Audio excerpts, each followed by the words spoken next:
안녕하세요. 30대 초반 여자입니다. 시간은 참 빠르게 흘러가는 것 같습니다. 꿀벌만 봐도 무서워서 이불 속으로 숨던 5살 꼬마 시절이 엊그제 같은데 어느새 바퀴벌레도 때려잡는 어른이 되어버렸으니까요. 생각해보면 고작 꿀벌 한 마리가 무섭다고 어리광을 피울 수 있었던 것은 그런 저를 다 받아줄 아빠가 계셨기 때문인지도 모르겠습니다. 유난히 몸이 약했던 엄마는 저를 낳고 얼마 안 되어서 돌아가셨다고 합니다.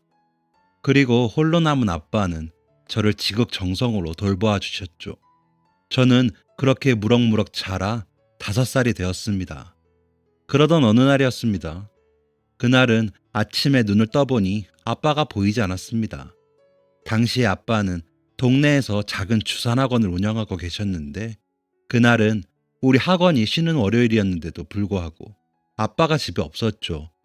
그때까지만 해도 저는 아빠와 떨어져 본 적이 거의 없었기 때문에 집에 혼자 있다는 사실이 살짝 무서워져서 이불을 목까지 끌어와 덮고 아빠를 기다렸습니다.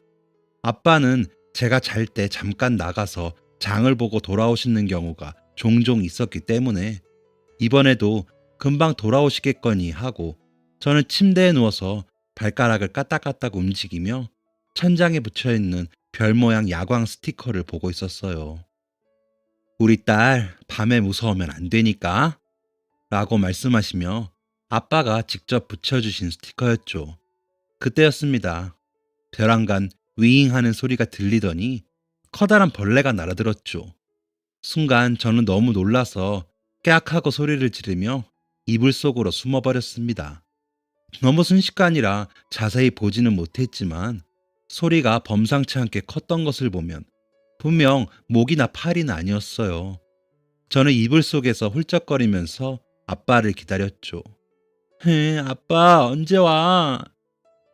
그렇게 얼마나 시간이 지났을까. 현관문이 열리는 소리가 나더니 마침내 아빠의 목소리가 들렸습니다. 나연아, 아빠 왔다. 저는 아빠의 목소리를 듣자마자 이불 밖으로 뛰쳐나와 아빠의 목덜미에 안겨 엉엉 울었습니다. 아빠 왜 이제 와? 나 얼마나 무서웠는데. 아빠는 깜짝 놀라셔서 왜 그런지 물으셨고 저는 집에 벌이 들어왔다고 빨리 아빠가 잡아달라고 울면서 말했죠. 아빠는 그런 제가 웃기기도 하고 귀엽기도 하셨는지 껄껄 웃으시더니 어이구 그랬어? 이런 나쁜 벌 감히 우리 나윤이를 무섭게 하다니 걱정 마 아빠가 얼른 물리쳐 줄게 라고 말씀하시며 벌을 잡아주셨습니다. 그리고선 눈물과 콧물에 범벅이 된 제 얼굴을 세수시켜 주시며 다정한 목소리로 이렇게 말씀하셨어요. 우리 딸 많이 무서웠어? 아빠가 늦게 와서 미안해. 몰라 엄청 무서웠단 말이야. 그래도 진짜 신기해 아빠. 내가 이불 속에 숨어서 아빠 빨리 와라 빨리 와라 주문을 외웠거든. 그러니까 진짜 아빠가 나타났어. 하하하 그랬어? 그럼 당연하지. 아빠는 우리 나윤이가 부르면 언제든지 오지. 그런데 나윤이 너 꿀떡은 그렇게나 좋아하면서 꿀벌은 또 무서워? 그거랑 그거는 다르지. 이거 꿀벌들이 서운하겠어. 안 되겠다. 여왕벌한테 전화해서 우리 집에 한번 초대를 해야겠어.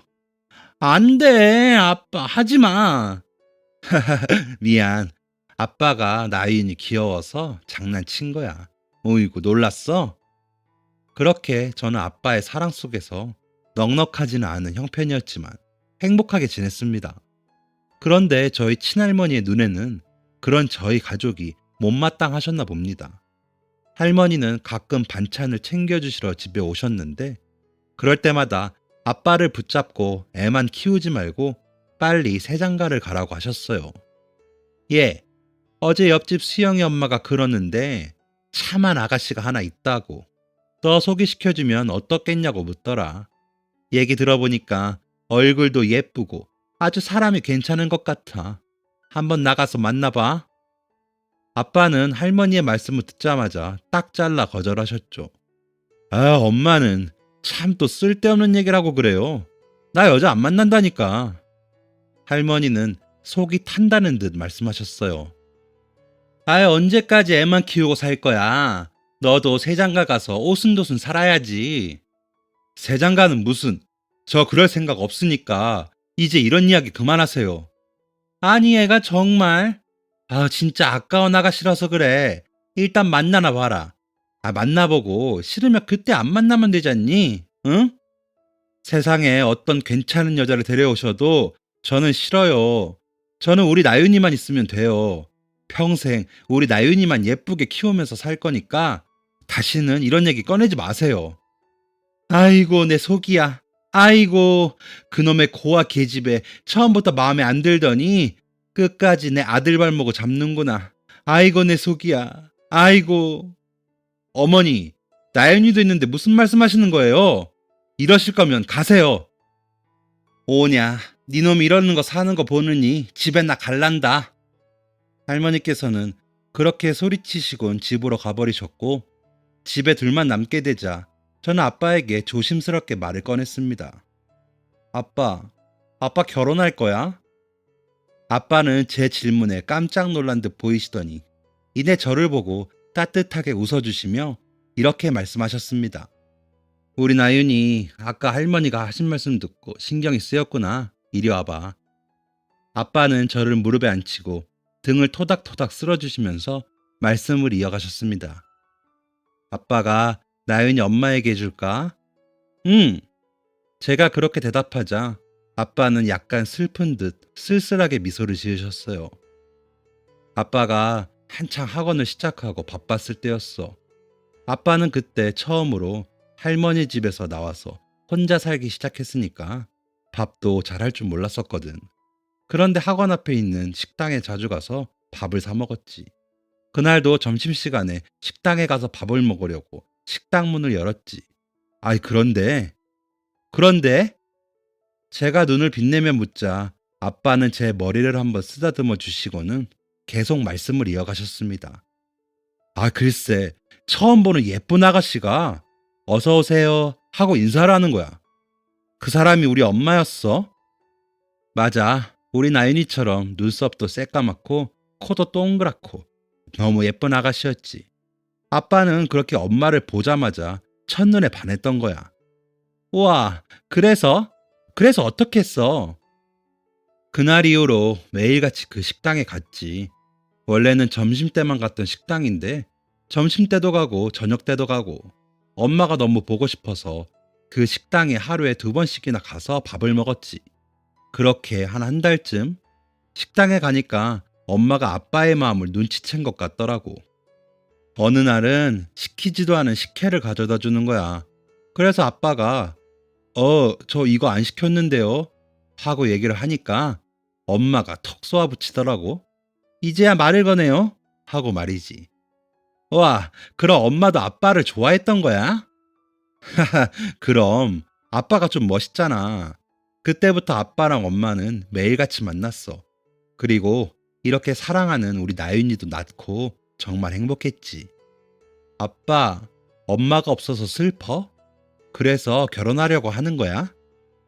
제가 이렇게 묻자 아빠는 갑자기 자리에서 일어나시더니 서랍 속에서 어떤 펜던트 목걸이 하나를 가져오셨어요. 그리고 펜던트를 열어 제게 보여주셨죠. 그 안에는 엄마와 아빠의 결혼 사진이 들어 있었습니다. 아빠는 그 펜던트 목걸이를 제게 걸어주시며 이렇게 말씀하셨어요. 나연아, 이 목걸이는 아빠의 보물인데 이제 너한테 줄게. 엄마가 돌아가시던 날 아빠는 엄마랑 약속 하나를 했어. 아빠가 엄마 목까지 평생 우리 나윤이 지켜주기로 말이야. 아빠는 엄마랑 한 그 약속을 반드시 지킬 거야. 살아가는 우리 나윤이가 나중에 결혼도 하고 아이도 낳고 할 때까지 항상 아빠가 나윤이 옆에 있어줄 거야. 정말? 그럼 아빠가 약속할게. 무슨 일이 있어도 아빠가 우리 나윤이 지켜줄게. 그러니까 우리 공주는 아무 걱정하지 마세요. 알았지? 응. 아빠와 저는 새끼손가락을 걸고 약속을 했죠. 그렇게 우리 가족의 행복은 영원할 것만 같았습니다. 시간이 흘러 제 생일을 얼마 남겨두지 않은 때였습니다. 아빠는 저에게 생일에 무엇을 하고 싶은지 물어보셨고, 저는 공주처럼 예쁜 옷을 입고 놀이공원에 가고 싶다고 했어요. 아빠는 우리 공주가 하고 싶다면 무엇이든지 해주겠다고 하셨죠. 이윽고 제 생일 아침이었습니다. 나윤아, 일어나봐.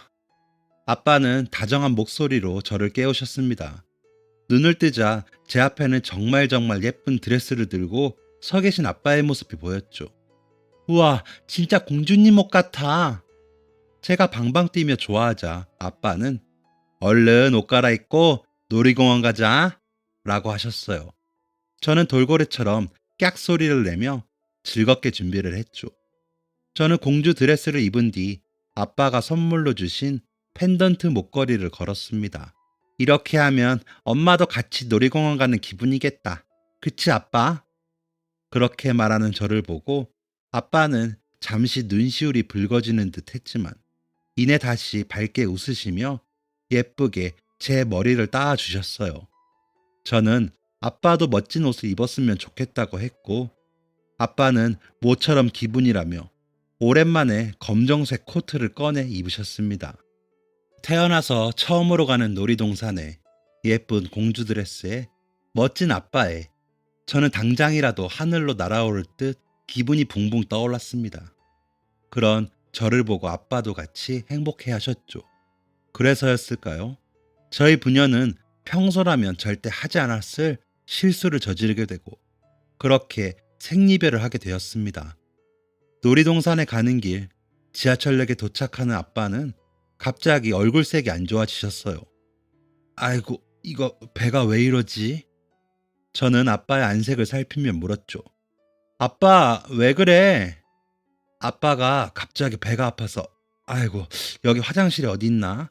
나연아, 아빠 얼른 화장실 다녀올 테니까 저기 벤치에 가서 잠깐만 기다릴래? 나 혼자 있을 수 있어. 역시 착한 우리 딸. 아빠 금방 다녀올게. 아빠는 그 말을 남기고 쏜살같이 화장실로 달려가셨습니다. 저는 아빠가 말씀하신 벤치로 가서 목걸이를 만지작거리며 앉아 있었습니다. 그렇게 얼마나 시간이 지났을까? 뚜루루 하고 지하철이 곧 역으로 들어온다는 안내 신호가 들렸습니다. 아빠 언제 오지? 놀이공원 빨리 가고 싶다. 그렇게 생각하면서 있었는데 문득 북적이는 사람들 틈에서 검정색 코트를 입은 아빠가 방금 도착한 지하철 안으로 뛰어들어가는 모습이 보였습니다. 나 여기 있는데, 아빠! 저는 당황해서 얼른 아빠를 따라서 간신히 문이 닫히기 전에 지하철 안으로 뛰어들어갔습니다.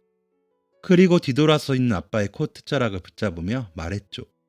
아빠, 나 저기 앉아 있었는데 나 못 봤어? 그런데 뒤를 돌아 저를 쳐다보는 그 사람은 제 아빠가 아니었습니다. 저는 너무 놀라서 잡고 있던 그 아저씨의 코트자락을 얼른 놓았습니다. 그리고 아빠를 찾기 시작했죠. 이쪽 칸 저쪽 칸을 돌아다니며 아빠를 찾았는데 아빠는 그 어디에서도 보이지 않았습니다. 그렇게 몇 정거장이나 지나왔을까. 지하철 문이 열리고 닫히며 점점 더 많은 사람들이 지하철을 탔고 저는 당황하여 어찌할 바를 모르고 있었습니다.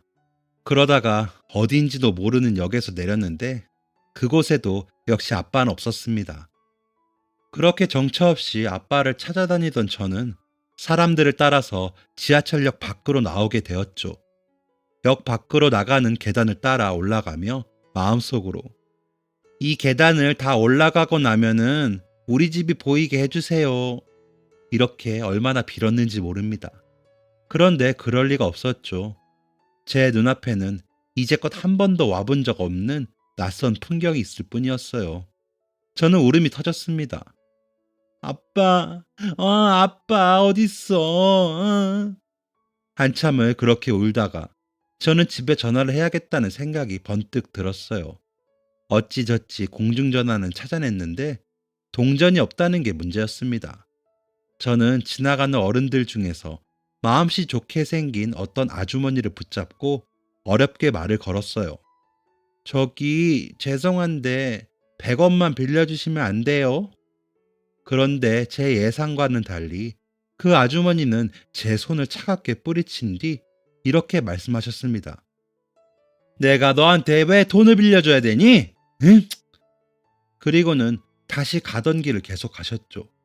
저는 그렇게 거절을 당하자 다시는 낯선 사람들에게 말을 걸 엄두가 나지 않아서 그저 계속 길 위를 돌아다녔어요. 어쩌면 아빠를 찾을 수 있을 거라는 바보 같은 희망을 안고서 말이죠. 그러나 당연히도 그런 행운은 일어나지 않았고 어느덧 밤이 되었습니다. 저는 힘들고 배고프고 무서워서 또 눈물이 나오기 시작했어요. 아빠, 어디 있는 거야? 나 무서워. 그때였습니다. 저는 쾅 하는 소리와 함께 아득하게 정신을 잃고 말았습니다. 눈을 떠보니 그곳은 병원이었고 시간은 벌써 며칠이나 지나 있었죠. 저는 정신없이 아빠를 찾다가 그만 차에 치였던 것이었어요.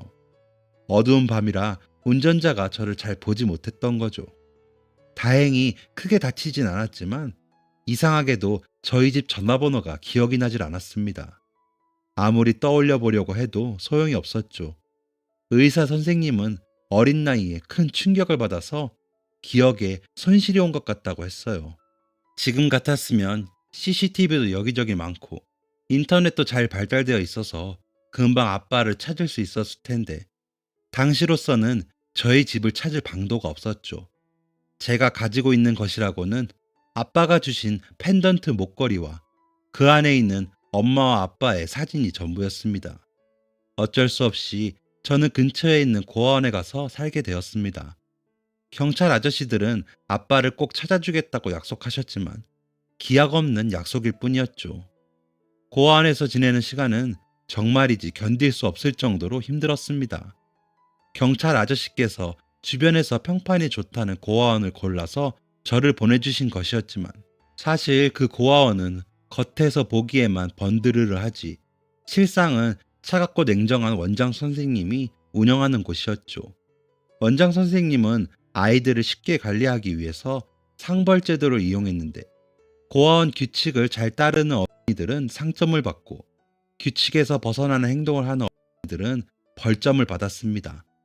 원장 선생님께서는 한치의 오차도 용납하지 않으셨기 때문에 아이들은 무조건 고아원의 규칙들을 따라야만 했어요.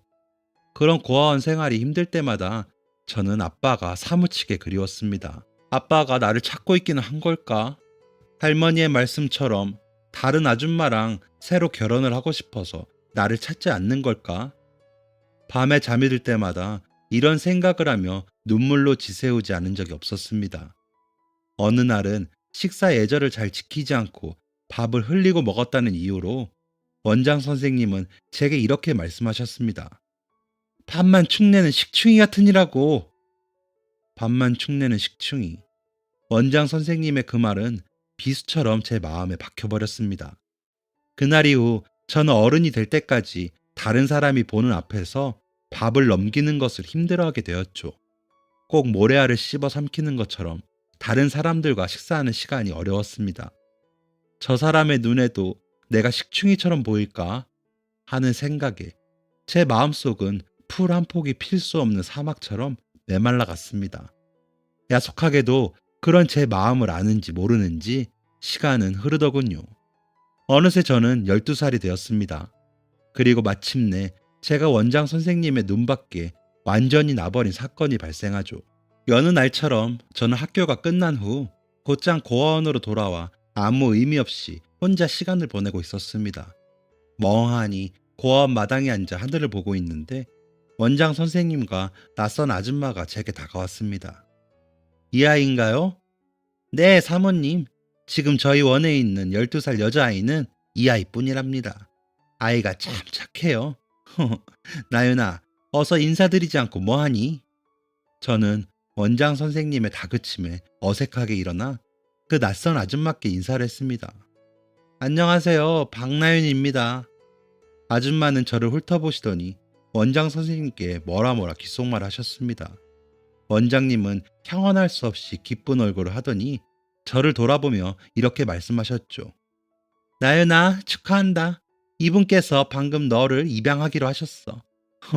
사모님, 정말 잘 결정하신 거예요. 저는 지금 이게 뭐가 어떻게 돌아가는 상황인가 싶어서 혼란스러운데 그 낯선 아줌마가 제게 다시 말을 걸었습니다. 이제부터 내가 네 엄마란다. 너는 앞으로 박나윤이 아니라 최사랑이 되는 거야. 저는 그 말을 듣고 자리에서 벌떡 일어나 소리쳤습니다. 싫어요. 아줌마가 왜 내 엄마예요? 전 제 아빠 있어요. 지금은 잠깐 헤어져 있지만 금방 아빠가 나 찾으러 올 거예요. 난 아무데도 안 가요. 그렇게 말하고는 저는 고아원을 박차고 뛰쳐나갔습니다. 제 뒤에 대고 소리치는 원장 선생님의 목소리가 들렸지만 이상하게 하나도 무섭지 않았어요. 심장이 콩쾅콩쾅 뛰었습니다. 이대로 저 아줌마를 따라가면 영영 아빠를 만나지 못할 거라는 생각에 무서워서 견딜 수가 없었어요. 그렇게 깜깜한 밤이 될 때까지 저는 밖에서 버텼습니다. 그리고 이쯤이면 그 아줌마가 집으로 돌아갔겠지 하는 확신이 들 때쯤 다시 고아원으로 돌아갔죠. 제가 고아원에 다시 모습을 드러내자 원장 선생님은 기다렸다는 듯이 제게 다가왔어요. 그러더니 넌 왜 네 복을 네가 차니? 벌써 6년이다 얘. 네 아빠가 너를 찾으려면 벌써 찾았겠지 하고 말씀하셨습니다. 저는 그 말을 듣고 눈물만 흘릴 뿐이었죠. 인정하고 싶지 않았지만 원장 선생님의 말씀이 맞았기 때문이었어요. 저는 벌써 12살이나 되었고 6살 때와는 모습이 많이 달라져 있었죠. 이렇게 바뀐 모습에 아빠가 저를 찾지 못할지도 모른다는 불안감에 저는 그날 밤이 새도록 울었습니다. 그리고 원장 선생님의 말이 맞았다는 것을 증명이라도 하듯이 제가 20살이 되어 고아원을 떠날 때까지 아빠는 저를 찾아오지 않으셨죠. 저는 20살이 되자마자 고아원을 도망치듯 떠났습니다. 그리고 정부에서 주는 작은 독립자금으로 달동네 허름한 옥탑방을 얻었습니다. 옥탑방에 짐을 들여오던 날 바퀴벌레가 있는 것을 보고 저는 소스라치게 놀라 비명을 질렀습니다. 아, 벌레! 그리고 얼마 지나지 않아 저는 허탈하게 웃음을 지을 수밖에 없었습니다. 이제는 무섭다고 비명을 지른다고 한들 저를 지켜줄 아빠가 없었기 때문이에요. 항상 아빠가 나연이 옆에서 있어줄게. 그렇게 말씀해 주셨던 아빠의 목소리가 귓가에 들리는 듯 했어요. 그래도 슬픈 것은 슬픈 것이고 바퀴벌레는 바퀴벌레이니 저는 용기를 내서 신발을 벗어 바퀴벌레를 때려잡았죠. 만약 아빠가 이런 저를 본다면 오구 우리 애기가 이제는 바퀴벌레도 잡을 수 있어? 많이 용감해졌는걸? 하고 웃어주셨을 텐데 저는 텅 빈 방을 보며 그렇게 쓸쓸한 생각을 했답니다. 큰 짐들을 다 정리하고 나서 저는 책상 위에 펜던트를 올려두었어요. 너무 오래되어서 목걸이줄이 끊어져서 더 이상 착용할 수가 없었거든요. 저는 엄마와 아빠의 사진을 보며 말했습니다. 엄마, 아빠, 나 오늘 독립했어. 여기가 내 집이야. 어때? 근사하지? 나중에 꿈에서라도 우리 집 구경하러 와. 알았지? 저는 말을 하다가 목이 메어서 얼른 눈가를 훔쳤습니다. 그렇게 또 시간은 흘러갔고 저는 어느덧 30이 넘는 나이가 되었습니다. 거울을 보니 이제 완연하게 어른이 된 여자의 얼굴이 보였습니다. 어릴 때와 너무 달라서 이제는 길에서 스쳐 지나가도 아빠가 나를 알아볼 수 없겠구나 하는 생각에 한숨이 푹 나왔습니다. 20대 때만 해도 소원을 빌 기회가 생기면 아빠가 빨리 나를 찾게 해주세요 하고 바랐었지만 이제 와서 저는 아빠를 찾겠다는 희망을 거의 내려놓았습니다. 살아 계시기는 한지조차 알 수 없었죠. 그런 제 마음은 아랑곳 없이 시간은 속절없이 흐르고 길거리에 캐롤이 울려 퍼지는 것을 보니 어느덧 한 해를 마무리 지을 때가 다가오고 있었죠. 저는 여느 때처럼 퇴근을 한 뒤 종종 걸음으로 집으로 향하고 있었습니다. 그리고 우연히 거리에 설치된 크리스마스 트리를 보게 되었죠. 말랑말랑한 감정 같은 것. 이미 다 버렸다고 생각했는데 저는 갑자기 괜히 감상적이 되어서 트리 앞에 서서 두 손을 모으고 섰습니다. 그리고 속으로 기도했습니다. 혹시 누군가 제 목소리를 듣고 계시다면 저는 아빠가 보고 싶어요. 단 한 번이라도 좋으니까 아빠를 한 번만 만나게 해주세요. 그러다가 이게 다 무슨 소용이야. 나도 참 바보 같아. 하고 생각한 뒤 집으로 터덜터덜 걸어갔습니다. 생각해보니 이 옥탑방도 계약 기간이 얼마 남지 않아서 이제 곧 이사를 가야 했는데 이렇게 마음 둘 곳 없이 정처 없이 떠도는 삶이 대체 언제 끝나는 걸까? 끝나긴 하는 걸까? 그런 생각에 사로잡혀 점점 다리에 힘이 빠졌습니다. 그러나 그런 제 기분과는 상관없이 이삿날은 다가왔죠. 저는 혼자 살아서 짐이 별로 없었기 때문에 반포장 이사를 신청했고 이삿짐 센터에서는 2명의 직원이 오셨습니다. 한 사람은 중년의 남자분이었고 다른 한 분은 모자를 푹 눌러 쓰고 계셔서 얼굴이 잘 보이진 않았지만 나이가 지긋하신 남자분이었습니다. 나이가 드셔서 짐 나르기 힘드실 텐데 이삿짐 센터 일을 하시네. 저는 그렇게 짧게 생각한 뒤 정신없이 이삿짐을 싸고 나르기 시작했습니다. 저와 젊은 직원분은 함께 부엌에서 짐을 챙기고 있었고 나이가 지긋하신 직원분은 방에서 짐을 챙기고 계셨는데 갑자기 방에서 울부짖는 소리가 들려오기 시작했습니다. 깜짝 놀라서 방으로 달려가 보니 나이가 지긋하신 그 직원분이 제 화장대 위에 올려져 있던 펜던트를 끌어안고 울고 계셨습니다. 저는 이게 다 무슨 일인가 싶어서 놀라서 서 있는데 그분은 천천히 쓰고 계시던 모자를 벗으시더니 저를 보며 이렇게 말씀하셨습니다. 나윤아. 순간 저는 번개라도 맞은 듯 충격에 빠져 움직일 수 없었습니다. 아빠였어요. 꿈에도 잊은 적 없는 얼굴. 제 아빠였습니다. 아빠? 아빠는 눈물이 가득한 눈으로 저를 보고 고개를 끄덕이셨습니다. 저는 그래도 아빠에게 달려가 아빠의 품에 안겼습니다. 그리고 이내 오열하기 시작했죠. 아빠 어디 있었어? 대체 어디 있었던 거야? 내가 얼마나 찾았는데. 미안하다, 나윤아. 아빠가 미안해. 우리 애기 어느새 이렇게 훌쩍 자랐어. 무슨 일이 있어도 나를 지켜준다며. 항상 내 곁에 있겠다더니 이게 뭐야? 미안해, 나윤아. 아빠가 다 잘못했어.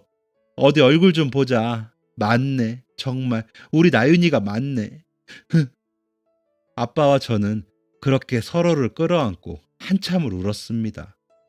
그동안 가슴에 쌓여있던 응어리를 다 쏟아내듯이 저희는 한참이나 그렇게 눈물만 흘렸어요. 그렇게 한 차례 폭풍 같던 시간이 지나고 아빠와 저는 지난 이야기를 하기 시작했습니다. 지하철역에서 아빠를 잃어버린 뒤 교통사고를 당했던 이야기, 고아원에서 힘들었던 이야기. 아빠는 제 이야기를 들으시고는 그동안 얼마나 힘들었냐며 제 손을 꼭 잡아주셨죠. 그러면서 화장실에서 나오니까 네가 안 보이는 거야.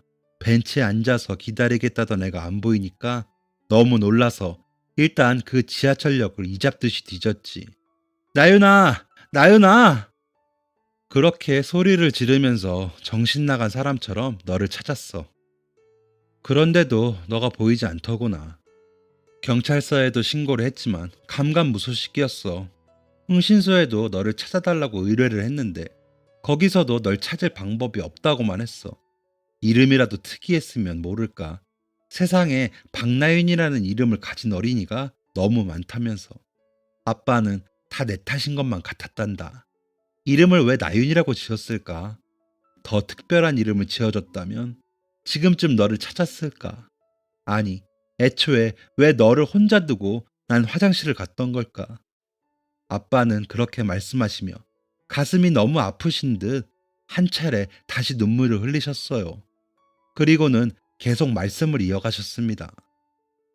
설상가상으로 컴퓨터 학원들이 생기면서 주산 학원들은 망해버렸지. 더 이상 흥신소에 줄 돈도 마련할 수가 없었어. 딸을 잃어버린 주제에 딸을 찾을 돈조차 없었던 거야. 세상에 이렇게 무능력한 사람이 있나. 하루라도 가슴을 쥐어뜯지 않은 날이 없었단다. 저는 아빠의 이야기를 들으면서 눈물을 흘렸어요. 아빠가 그런 시간을 보내고 계신 줄도 모르고 나를 찾아오지 않는다며 아빠를 원망했던 제 자신이 미웠습니다. 아빠와 함께 오신 직원분은 저희의 이야기를 듣고 눈물을 훔치시고는 말씀하셨습니다. 한 번은 형님한테 물었어요. 나이가 이렇게 지긋하신데 왜 이렇게 힘든 일을 하시느냐고. 그러니까 형님은 꼭 찾아야 하는 사람이 있는데 찾지를 못해서 이렇게 이사일이라도 하면서 집집을 누비고 있다고. 그러다 보면 기적이 일어나 그 사람을 찾을 수도 있지 않을까 하는 생각에 이 일을 한다고 하셨죠. 그런데 정말 그 기적이 일어났네요. 아빠는 제 손을 꼭 붙잡으시고는 말씀하셨습니다. 네 생일 때마다 촛불 켜놓고 빌었어. 우리 딸 울지 않게 해주세요. 아프지 않게 해주세요. 길을 지나가다 떡집에서 파는 동그란 꿀떡을 볼 때마다 우리 나윤이가 좋아하던 건데 하는 생각에 그 자리에 주저앉아 울었지. 아마 아빠를 본 다른 사람들은 저 아저씨가 미쳤나 했을 거야. 주위 사람들이 잊으라고, 산 사람은 살아야지라고 하는데 아빠는 그 말이 제일 듣기 싫었단다. 나윤이 널 찾기 전까진 난 살아도 산 목숨이 아닌데 아무도 그 마음을 모르더구나. 그래도 이제 되었어. 널 이렇게 찾았으니 이제 아빠는 당장 죽어도 여한이 없어. 저는 아빠의 그 말에 다소 진정되었던 마음이 다시 요동쳤고 또 왈칵 눈물을 쏟았습니다. 그리고 아빠와 저는 이제 다시 헤어지지 말자고 굳게 손을 마주 잡았습니다. 그날 밤 저는 펜던트를 손에 쓸어보며 마음속으로 이렇게 말했습니다. 엄마, 생살이 찢긴 듯 아파하며 서로 그리워하는 아빠와 제가 안쓰러워서 이렇게 저희를 만나게 해주신 거죠. 고마워요. 때로 세상은 알 수 없는 방식으로 사람들에게 기적을 선사하는 것 같습니다. 더 이상 마음 아파하지 말라고, 울지 말라고 말이죠. 크리스마스의 기적이 바로 이런 것일까요? 이제부터 저는 아빠와 행복하게, 무조건 행복하게만 살 거예요. 저희 부녀의 앞날을 위해 함께 기도해 주세요. 감사합니다. 지금까지 사연 들어주셔서 감사합니다.